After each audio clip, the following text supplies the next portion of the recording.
শিক্ষা সংক্রান্ত গুরুত্বপূর্ণ আপডেটগুলো পেতে হলে অবশ্যই শুভেন্দু একাডেমি চ্যানেলটি সাবস্ক্রাইব করুন। পাশে থাকা বেল আইকনটিতে ক্লিক করে ভিডিওটি বেশি বেশি করে শেয়ার করুন। নমস্কার, আপনি দেখছেন শুভেন্দু একাডেমিক ইউটিউব চ্যানেল। খুবই গুরুত্বপূর্ণ একটা আপডেট। স্কুলে আসা যাওয়ার সময় মানছে না শিক্ষকেরা, কড়া পদক্ষেপের হুঁশিয়ারি। দেখুন, বাঁকুড়ার শিক্ষকদের একাংশ সরকারি সময় মেনে স্কুলে যাতায়াত করছে না। খোদ জেলা বিদ্যালয় পরিদর্শক মাধ্যমিক বিষয়টি স্বীকার করে নিয়েছেন। এ ব্যাপারে সম্প্রতি তিনি একটা নির্দেশিকা জারি করেছেন। আগামী সপ্তাহ থেকে শিক্ষকরা নির্দিষ্ট সময় মেনে বিদ্যালয়ে যাতায়াত না করলে কড়া পদক্ষেপ নেওয়া হবে বলে তিনি জানিয়েছেন। ইতিমধ্যেই ওই নির্দেশিকা জেলার স্কুলগুলোতে তিনি পাঠিয়ে দিয়েছেন। জেলা বিদ্যালয় পরিদর্শক পীযূষ কান্তি বেরা বলেন, বাঁকুড়ার জুনিয়র হাই, মাধ্যমিক ও উচ্চ মাধ্যমিক মিলিয়ে মোট 829টি বিদ্যালয় রয়েছে। ওই সব বিদ্যালয়ের শিক্ষক অশিক্ষক কর্মী মিলিয়ে প্রায় 11,000 জন কর্মরত রয়েছেন।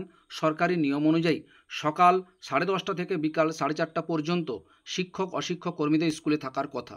বেশিরভাগ ক্লাস বিকেল 4:15 পর্যন্ত চলে। ফলে নির্দিষ্ট বা জরুরি কারণ ছাড়া ওই সময়ের আগে কোনোভাবেই শিক্ষক শিক্ষিকারা স্কুল ত্যাগ করতে পারেন না।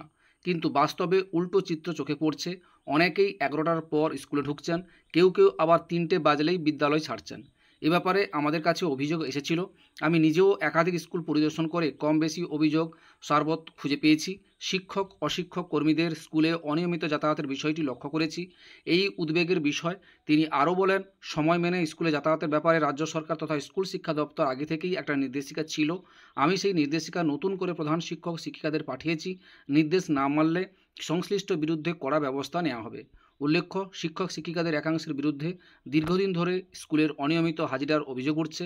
আসি যাই মাইনে পাই গোছের লোকজন জন্য নিষ্ঠাবান শিক্ষকদেরও সমস্যায় পড়তে হয়। এ নিয়ে তারা আপত্তি জানান। তবে ফাঁকিবাজদের অনেকেই রাজনৈতিক নেতাদের ছত্রছায়ায় তলায় থাকার কারণে যাদের আপত্তি ধোপে টেকে না। সমস্যা মেটাতে এর আগে বাঁকুড়া জেলা প্রশাসনের তরফে যাদের দৈনন্দিন হাজিরা নিয়ে SMS ব্যবস্থা চালু করা ছিল। স্কুলে কতজন উপস্থিত হয়েছেন তা নিয়ে দুবার প্রধান শিক্ষকদের জানাতে হতো। সংশ্লিষ্ট ব্লকের বিডিও এবং এলাকার অবর বিদ্যালয় পরিদর্শকের কাছে ওই তথ্য পাঠাতে হতো। অতিরিক্ত জেলাশাসক পদমর্যাদার এক আধিকারিক সামগ্রিক নজরদারি চালাতেন। যে কোনো দিন প্রশাসন বা শিক্ষা দপ্তরের আধিকারিকরা স্কুলে সারপ্রাইজ ভিজিট করতেন। তখন প্রধান শিক্ষকের পাঠানো তথ্য মিলিয়ে দেখা হতো। ফলে প্রধান শিক্ষকরা সঠিক তথ্য দিতে বাধ্য হতেন। পরে অবশ্য ওই ব্যবস্থা উঠে যায়। ফলে বেপরোয়া শিক্ষকদের নিয়ন্ত্রণ আনতে ফের জেলা বিদ্যালয় পরিদর্শককে ময়দানে নামতে হয়েছে। এই ছিল একটা আপডেট আপনাদের সঙ্গে শেয়ার করলাম। ভিডিওটি দেখার জন্য অসংখ্য অসংখ্য ধন্যবাদ।